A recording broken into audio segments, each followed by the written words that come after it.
Hey, salut à tous, c'est Adam Bros et bienvenue dans cette toute nouvelle vidéo. Alors aujourd'hui, je vais reprendre le concept que je vous avais déjà présenté en fin d'année dernière. Enfin, c'était pas non plus la fin d'année, mais bref, sur mes films préférés. Et comme promis, je vais faire sur mes séries préférées cette fois. Donc je vais vous présenter mes 5 séries préférées, vous expliquer pourquoi je les aime, pourquoi pas aussi vous donner une petite piste d'analyse pour que vous puissiez aller la voir ensuite. Avant de commencer la vidéo, vous pouvez d'ores et déjà me mettre quel sujet vous voudriez que je fasse la prochaine fois dans ce concept.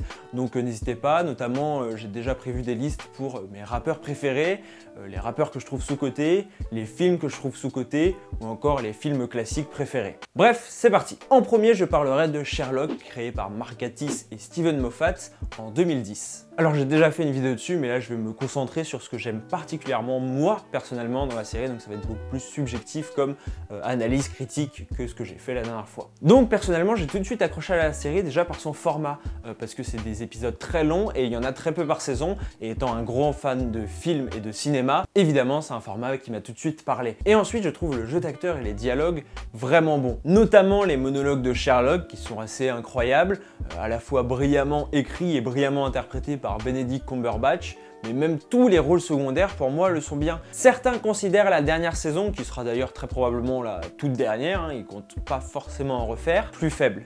Et c'est vrai, mais ça reste pour moi une excellente série. Même cette saison-là en fait. Et aussi la réalisation est très intéressante. D'ailleurs, je vous renvoie vers une vidéo américaine que j'avais vue sur le sujet dans la description, je vous mets le lien. Ensuite, en numéro 2, j'aimerais parler de Mr. Robot, créé par Sam Esmail en 2015. D'ailleurs, j'imagine que vous avez pu voir que je suis fan de Mr. Robot, hein. Quelques éléments de mon décor qui l'indiquent, et le fait que j'ai fait une vidéo dessus aussi. Il faut savoir que Mr. Robot, c'est une des premières séries que j'ai vraiment regardées, et j'ai accroché tout de suite, ça a été une énorme claque, j'ai enchaîné tous les épisodes alors que je n'étais pas du tout habitué à ce format-là. J'ai pas encore eu le temps de regarder entièrement la saison 3 et je sais que la 4 va bientôt sortir et ça va être la dernière. Et je suis très content que ce soit la dernière saison, la saison 4, parce que j'aime les séries qui arrivent à se terminer et encore plus les séries qui arrivent à se terminer à temps. En numéro 3, la série La 4ème dimension, créée par Rod Serling en 1956. Encore une fois, j'ai déjà fait une vidéo sur ce sujet, une vidéo d'ailleurs qui m'avait pris pas mal de temps, j'avais tenté un nouveau truc, qui a pas trop marché en termes de vues, mais qui a bien marché en termes de retour, donc je vous remercie, notamment si vous êtes allé la voir,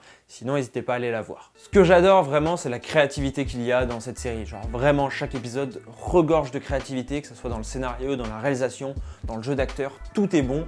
Dans tout ce que j'ai vu, même si j'ai pas encore eu le temps de rattraper tout mon coffret qui est là. Ce qui est assez intéressant aussi, c'est que c'est des épisodes assez courts, enfin c'est une vingtaine de minutes, mais pour une série de science-fiction c'est quand même court, et qui sont super efficaces. Puisqu'à chaque fois c'est un nouvel univers, il faut nous présenter le nouvel univers super vite, et ils le font super bien. Et juste un petit mot sur le remake, sinon si vous avez la flemme de taper une vieille série, même si honnêtement je trouve que ça a super bien vieilli, ça se regarde très bien je trouve, mais bref, si vous avez la flemme, il y a un remake qui va être fait par Jordan Peele, le réalisateur de Get Out, cette année.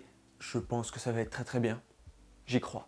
Et je ferai probablement une vidéo dessus. En numéro 4, je mets Maniac, créé par Patrick Somerville en 2018. Parce qu'il fallait bien aussi que je mette une série Netflix, c'est vrai, j'en avais pas mis, et la suivante n'est pas vraiment une série Netflix, il m'en fallait une. C'est une série qui est très intéressante et j'aime beaucoup ce format de one-shot, c'est-à-dire de faire qu'une seule saison, qui raconte toute l'histoire.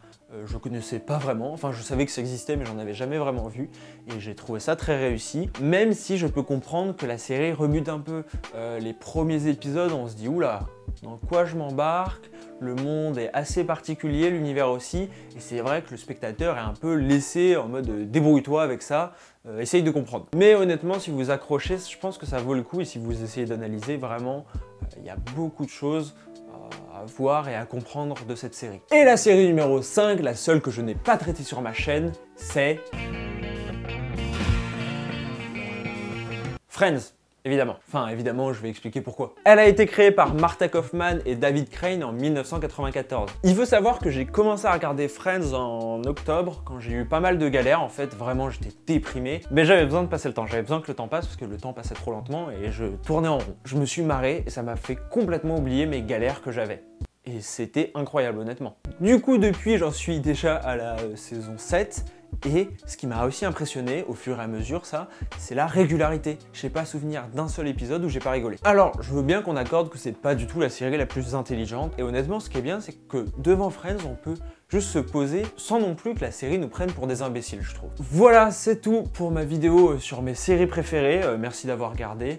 On se retrouve donc la semaine prochaine pour une grosse vidéo. Il faut savoir que ça, c'est une vidéo bonus un petit peu que je ferai entre une vidéo classique et une grosse vidéo, je pense. N'hésitez pas à mettre des pouces bleus et à partager ces vidéos, sachant qu'il faut savoir que les vidéos, mes films préférés, mes séries préférées, c'est des trucs qui marchent pas trop.